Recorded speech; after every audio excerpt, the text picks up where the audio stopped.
Hello. After what has been about a 2.5-month hiatus, as well as you can see some spring cleaning and decluttering of my work table, technically a dining table, I now present to you the Helios-Klimax typewriter. So I received this machine from Germany via the Gallery Outtechnik weekly auctions on ebay.de for about a reasonable price given what this machine is.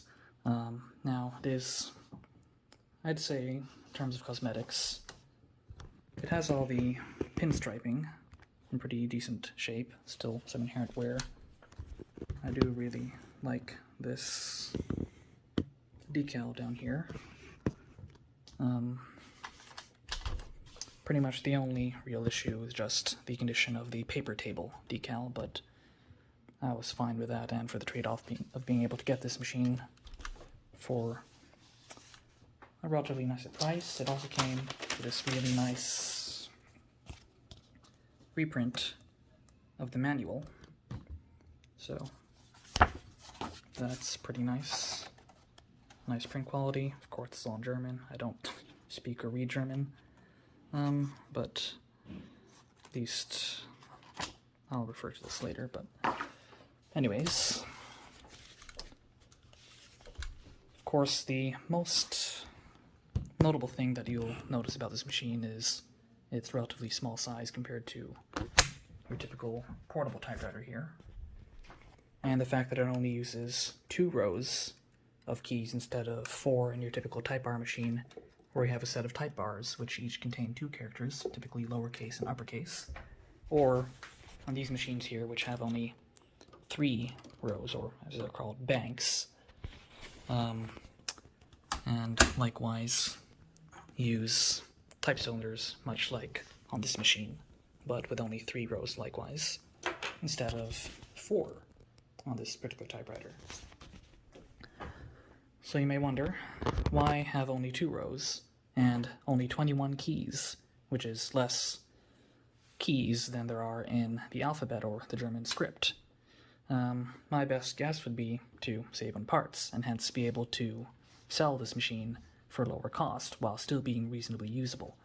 The key to being able to do that is by putting the less commonly used characters such as punctuation, or in this case, Z, J, X, Y, Q, as well as umlauts on these lower 2 rows of this type cylinder, whereby they have to be accessed using 2 additional shift keys than on your typical typewriter. So with a 4-bank, you'd only have 1 shift key for accessing your capitals, as well as these symbols on the top here. And on a 3-bank machine, you would have 2 shifts, your caps for the capitals, as well as your figs for these additional symbols or numbers. And basically what that would do is it would shift your type cylinder by a different amount depending on which shift you are trying to achieve. And the same happens for this machine. So when you press this key, you will only shift once to access the capitals. This key will access the left symbol on the key insert or key legend, while this key will access the right symbol. And that would be on the bottommost row. Then when you actually press the key, it will rotate the cylinder by a certain amount, and then move the cylinder toward the ribbon, the platen, and then the paper, imprinting that character onto the page. And that's, again, basically the same principle as these machines here. So, Blickensderfer, you press a key. Again, you have my previous videos in this series, which discuss how this all works. It will rotate that cylinder by a certain amount, and then print a specific character. In this case, on this machine, it will move this sector left and right. As for the type cylinder, you can remove it and change it out with another cylinder in very much the same way as you would on the Blickensderfer. So these cylinders have a quite similar design. So you can see here, same thing, you would basically just turn this clip and then pull out your cylinder, and then you would have this square on the bottom which will interface with this tab. And that tab is what will provide the torque for rotating the cylinder and holding it in a specific position. It even has the exact same system for alignment and indexing, which is this large gear, which, when you type, will slot into a little tab there.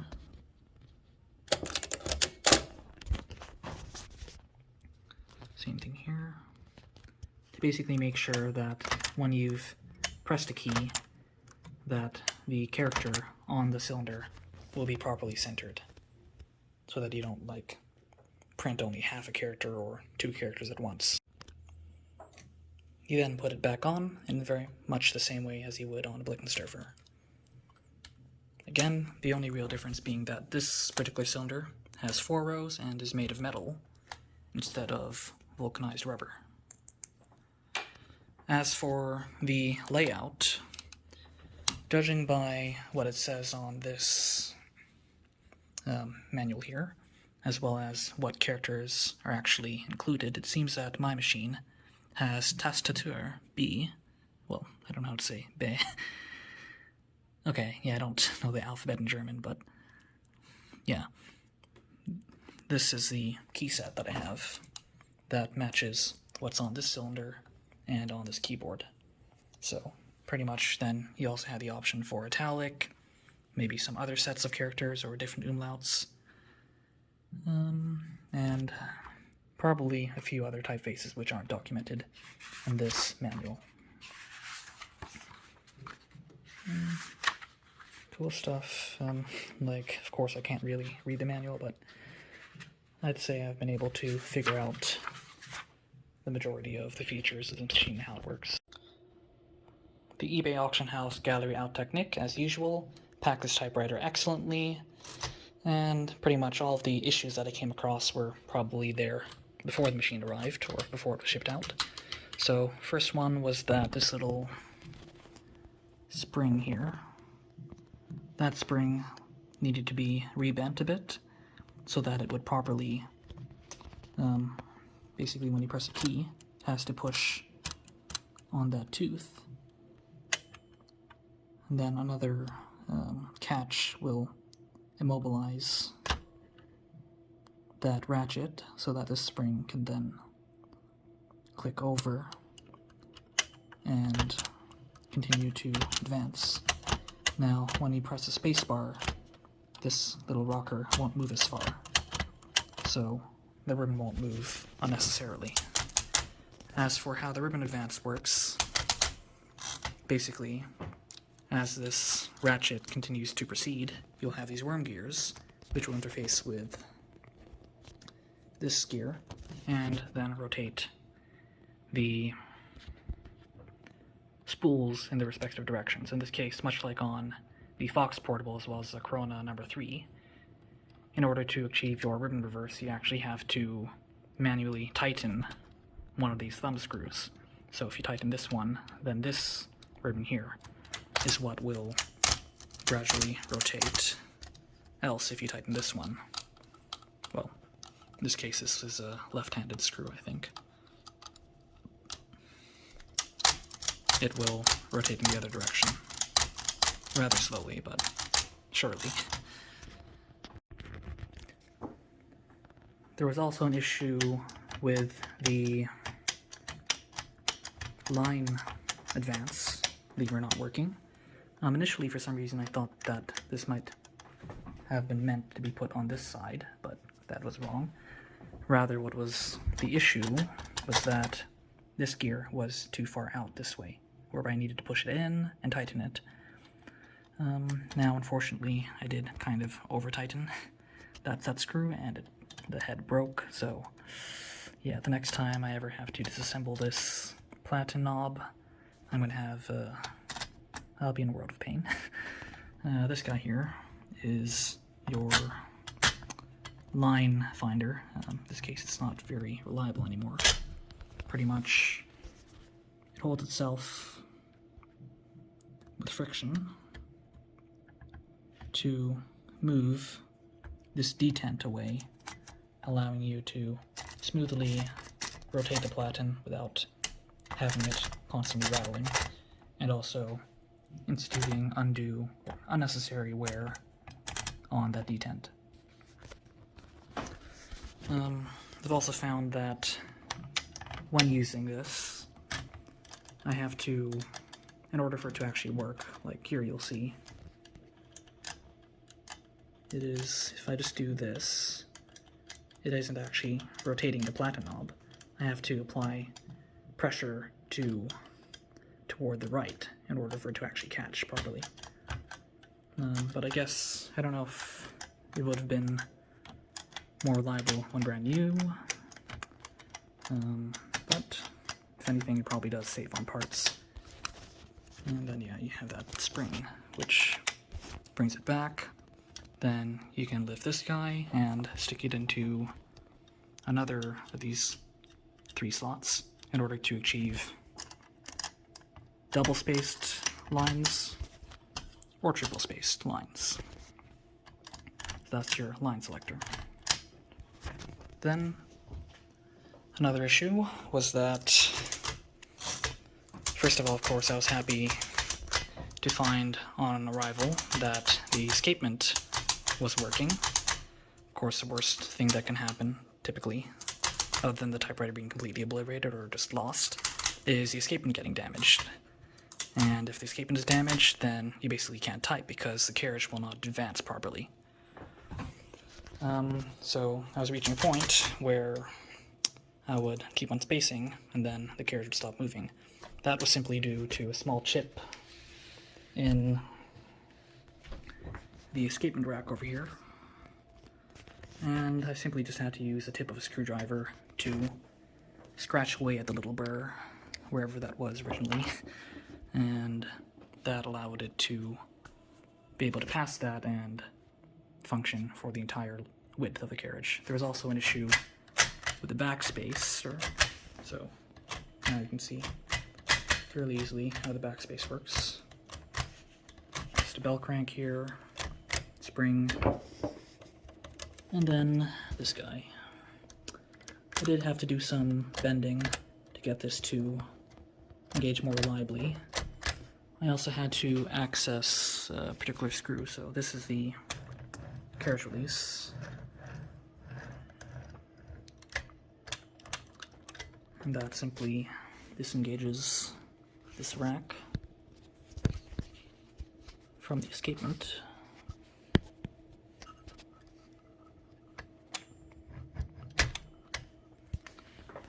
I forget the exact location of the adjustment. I think there was probably an eccentric that I could do, or which I could adjust. Or maybe I only had to bend this guy, I forget. Ah, yes. Yeah, you can loosen these screws and I believe move this guy here back and forth. That will allow you to set the depth at which this rack engages with the escaping teeth.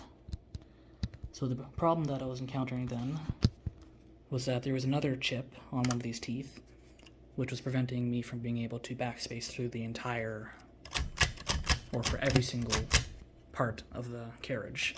And the simple fix for that was just to make this escapement rack engage more deeply. And in this case, that didn't in fact probably improve the performance because it was engaging rather shallowly beforehand. And in this case, it now also fixed that backspace issue. Given that, I can now go over how we go from a key press to a specific character around the cylinder being impressed upon the paper. So basically, when you press a key, you can see that there is this big metal block with slots. So that guides that. But the more important thing happens within So what you can see now is that there is a set of triangular cams, which are each set at a progressive angle. And what happens is that you have this slider here, which is positioned on bearings, much like the carriage. And when you press a key,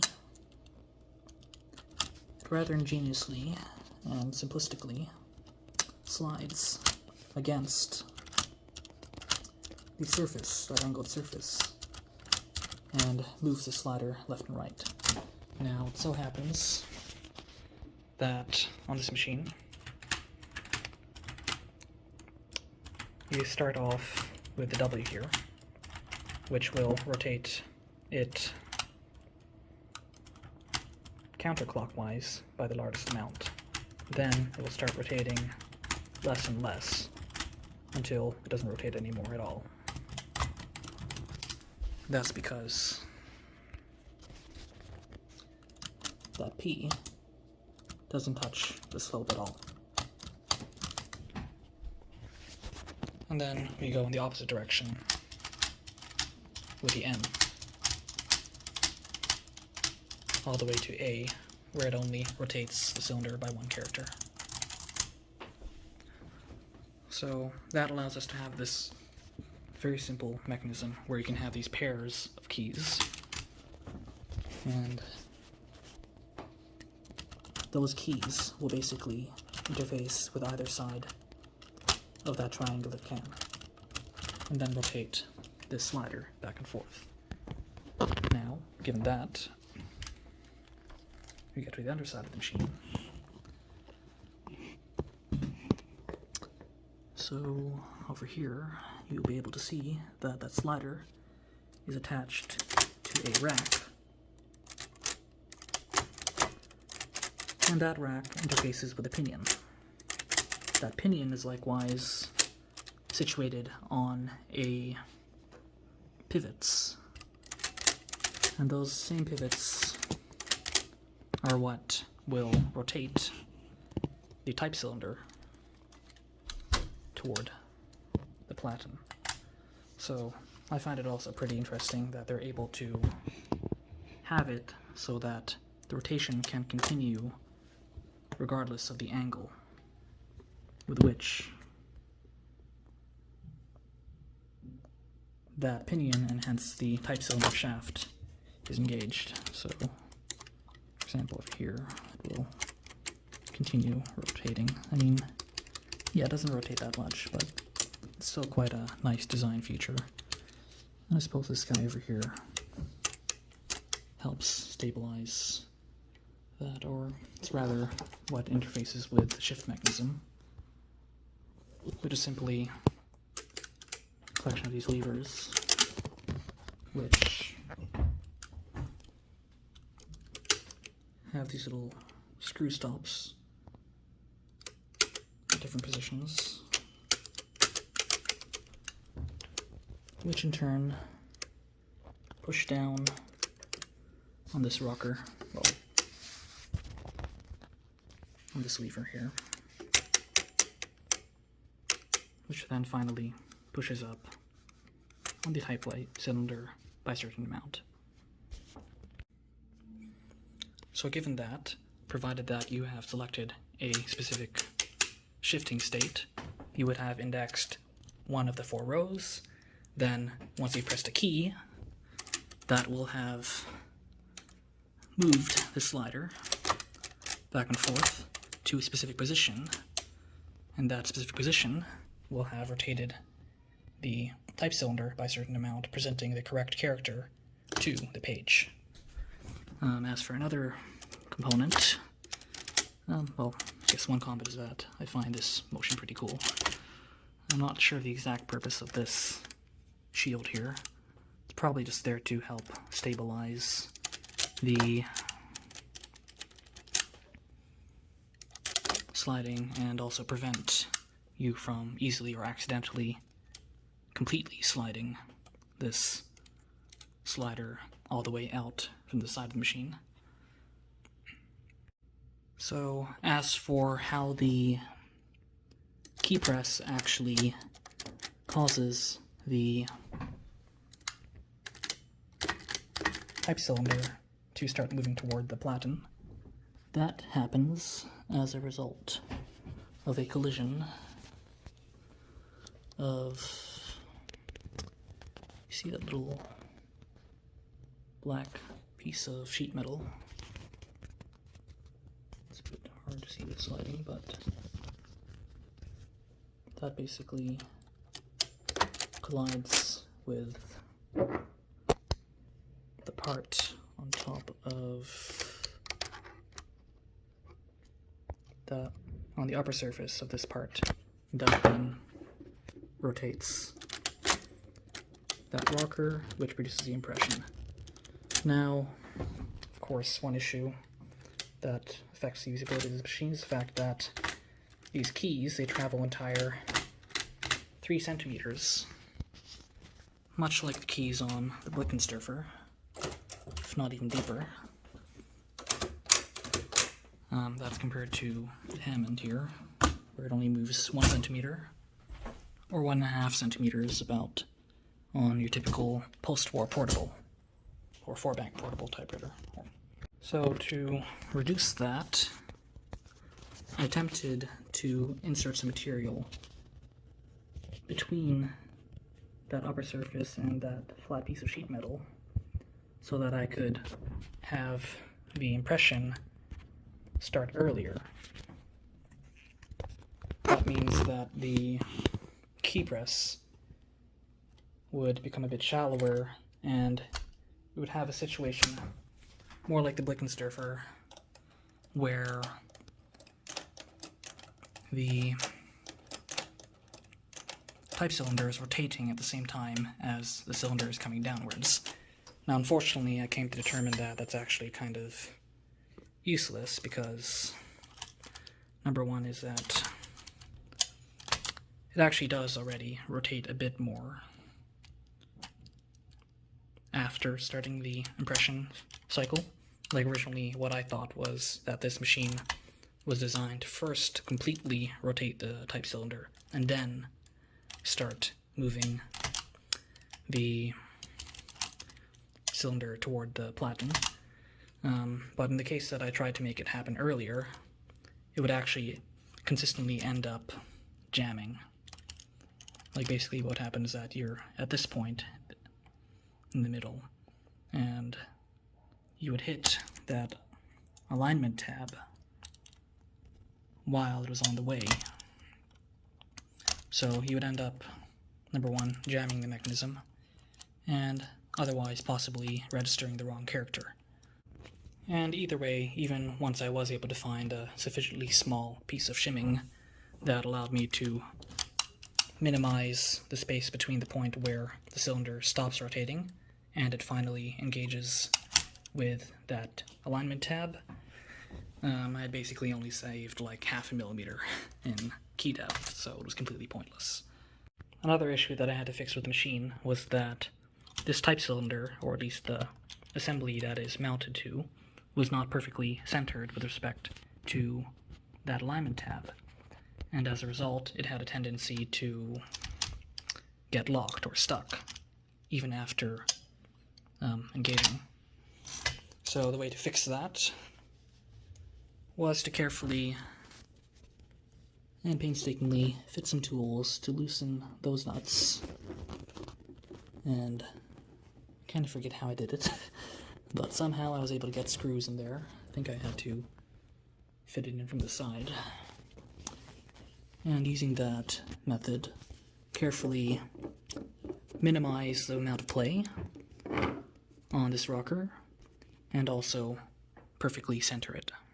That way, once you've pressed the key and the slots engage, it will not do so with too much friction. So when you're pressing a key, each key will also push down on this universal bar. So again, that universal bar was what, at a certain point of each keystroke, eventually starts moving the type cylinder toward the platen. It is also what eventually actuates the escapement here. and also via some linkage. You can see here is what pulls on this rocker, which advances the ribbon. As for how the escapement works, it uses a simple, what you call a linear escapement, where instead of having a star wheel with a escapement much more similar to a mechanical watch, you instead just have two teeth that directly rock against a sawtooth gear, or rack, escapement rack. So in this case, we have the floating dog there. The floating dog is part of the escapement, or the tooth that holds the tooth, which is able to move back and forth. Now, typically, you would have a single piece here with your tooth, and then some hinge located somewhere, and that hinge would allow it to move back and forth out of the way to allow for this ratcheting operation. But in this case, it seems that they implemented it rather as, so imagine the tooth on the tip of my finger here. It instead slides in this direction. So instead of rotating out this way, it will slide. Now, one consequence of that mechanism is that your backspace now has a lot more backlash than you would typically have. So backlash, in the context of backspacing mechanism, is the amount by which the backspace has to move back in the opposite direction in order to settle down. So, because in order to, or for the tooth of that floating dog to clear the rack, it has to additionally move in this direction. Again, because it's sliding like this, rather than like this, then the carriage has to be moved further to the machine's, well, to the right, than you would otherwise have to do on another typewriter. This machine still has some backlash, as you can see, but not nearly as much as on this machine. And there are some machines like the Obliquely and rather Valiant, which have very little backlash, which I personally like, though it can be a bit jarring when you're used to machines which have more backspace backlash. As for the implementation of the margins, in order to set the left margin, you basically have to press down on this detent, which will then allow you to slide this guy back and forth. I don't want to lose where I was, though. So given that, that will position that little stopper here, which will then collide with this guy here. In this case, I actually took it upon myself to rebend this tab a bit so that I could minimize the minimum amount of space needed to clear the floating dog and allow it to click. I just like things to be clean that way. Then we have the right margin, which in this case is implemented simply as two tabs here, or thumbscrews, which will trigger the bell twice. So pretty much this machine doesn't actually have a right margin and key stop, or line lock, like on this machine, where when you reach the end, it will lock you from typing anymore until you press the margin release. So in that case, that means that they're able to save parts on just not having a right margin and line lock mechanism. So pretty much instead, you would loosen this thumbscrew and reposition these two collars so that your bell would ring once for your warning, which is to say that you only have a few more characters left in the line. Then number 2, which means that you're at the very last character and should probably hyphenate. So the way that works is you just have simple parallel linkage here. And that eventually moves the striker, which will strike your bell. You do want to make sure that you don't have the situation where instead of properly rebounding, it ends up hitting and giving you only a dink sound, which you don't want. As for controlling the loudness of the bell, other than giving it a stronger spring, I had to make sure that I was actually getting a situation where after pressing that key, or registering that escapement advance, the tip here would land right on top, then right here, and then one quick press. Same over here. Now the reason this is important is because the current spring is actually kind of strong. That means that if you don't have the position of this thumbscrew and collar set well, and the height of this bendable tab here set, then it might introduce a little too much friction and actually prevent the carriage from properly advancing, or at least quickly advancing, past the bells. And that would hurt the machine's performance. Then, of course, after seeing the bell, you can see this large area at the back for your pivots. So that's your, it's not really a pivot block per se, but yeah, that's where the key levers pivot from. And you have these springs, which provide the part of the return force in addition to the resistance provided by the escapement. And then we have the mainspring here, which has a drawband, which finally pulls the carriage to the left. Now that we've gone over how the machine works, we can proceed to do a typing test. So, to feed paper, you just do it. First, insert it. In my case, I'm using this part here as a reference for where to put the left side of the page. Make sure that it is sitting on the paper rollers cleanly. Now, the paper rollers on this machine were not in the best shape, and I've used an unorthodox method of applying hot glue to allow me to basically fill in any flat spots and allow an otherwise dead and unusable feed roller to be used. So these feed rollers are essential for being able to, well,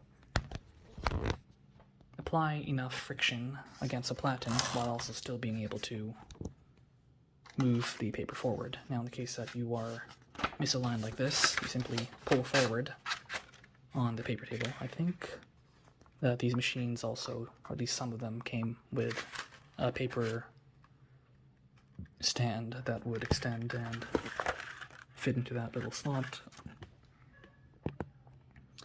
Otherwise, yeah, so pull on that and that will pretty much help to lower the feed rollers, freeing the paper to be straightened up. I guess, yeah, this here is probably a good way to hold it, and that's straight, I think, just about, and I think that should do. Okay, now we're at the left margin, and we can proceed to type. So here I have the 2 is on this position, so I have to press this shift key, and I made a bad impression. Oh dear, the ribbon is deciding to misbehave. I think I accidentally had both of these thumb screws tightened at a time, but yeah, now you're able to type. So here we have the dash. So 2024. And today's the 14th of April. And the time is 9:30 p.m.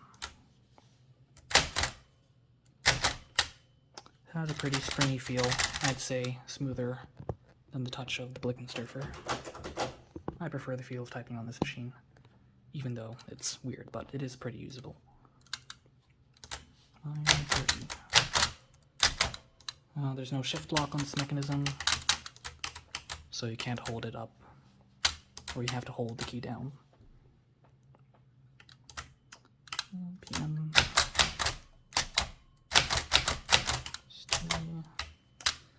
You'll notice that the print quality is terrible. I'm not sure if it has always been this bad, or if this particular type cylinder has just experienced a whole lot of wear.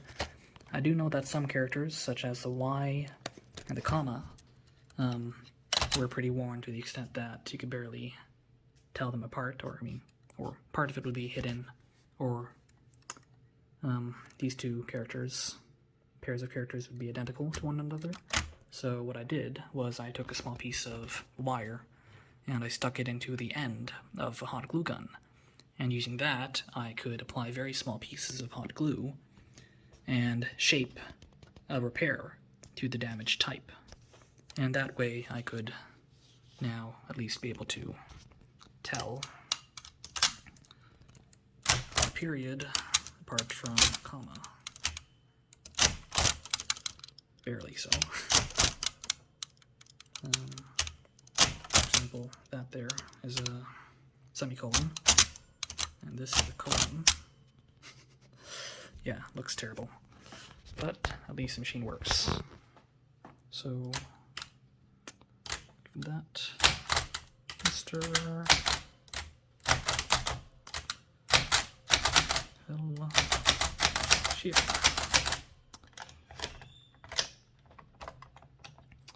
And that's one too many line spaces. Okay, so now is the time for all good men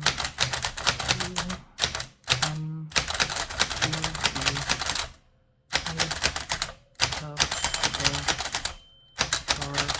the T. So as you could see, in this case I was able to adjust it so that the last bell rings right before I put in the Y. Wait a minute, there you go. And you could also tell that I am reasonably practiced on this weird keyboard and that it's totally usable. So let's type an example for, the quick brown fonts. So here for Q I have to do this, quick.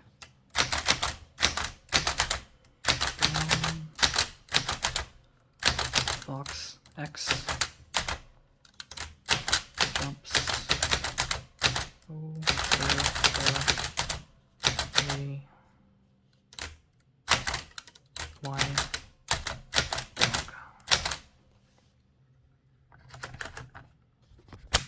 Terrible print quality as well as some smudging of the ink. I mean, I did have to re-ink this myself because this is, I believe, a 5/16 inch ribbon, which is pretty uncommon.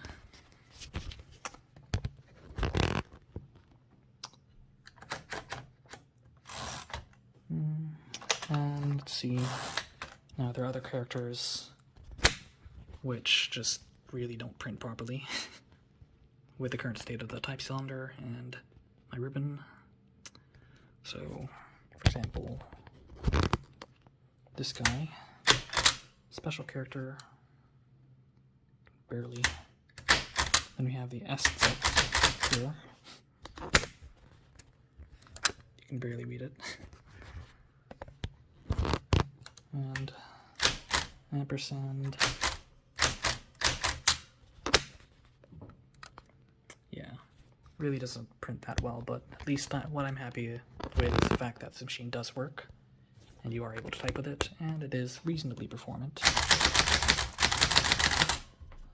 Pretty much just about as performant as a Blickensderfer, And yeah, if you do like press 2 characters at the same time, you might encounter some, obviously in this case you will have some collision and jamming, but otherwise it works pretty reliably when typing fast. So that's it for the Helios-Klimax.